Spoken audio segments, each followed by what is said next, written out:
ইমানের তো কি বুঝি? বিশ্বাস। কিন্তু রাসূল কি বলছে? ঈমান ও নূর। নূর আর বিশ্বাস কি এক জিনিস?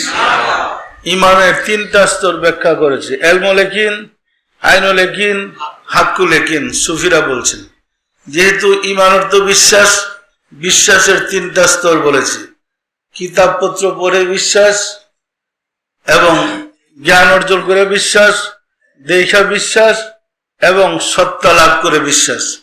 কথাটা যদি আমরা এইভাবে ঘুরে বলি, যেহেতু ঈমান অর্থ নূর, মোমবাতির আলো আলো, হারিকেনের আলো আলো, এবং বিদ্যুতের আলো আলো। মোমবাতির আলো কম, সাধারণ আলো। এই বিশ্বাসটা সাধারণ বিশ্বাস, সাধারণ ঈমান, যেটা খটকা লাগলে ছুটতে যায়, নিভা যায়। আর হারিকেনের আলো আর একটু শক্তিশালী ঈমান, বিশ্বাস ভালো, সে আলোটা একটু হেফাজতে আছে, ওই কাছের হেফাজতে। ফলে সাধারণ বাতাসে এটাকে নিবাইতে পারে না, দমকা হওয়া এটাও নিভা যায়। এটাকে বলে আইনুল ইয়াকিন, দেখা বিশ্বাস। আল্লাহর নূর দেখে আল্লাহকে বিশ্বাস করা বা নূর ধারণ করা।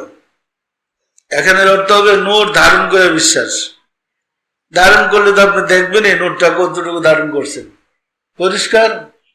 হাক্কুন হলো বিদ্যুতের আলোর মতো, হাক্কুল ইয়াকিন। সেটা এমন ঝড় বৃষ্টি যা কিছু আসুক, বিদ্যুতের আলো কিন্তু নিভতেছে না, নিভবে নাকি? এটা হলো স্থায়ী, চিরস্থায়ী আলো, পরিষ্কার।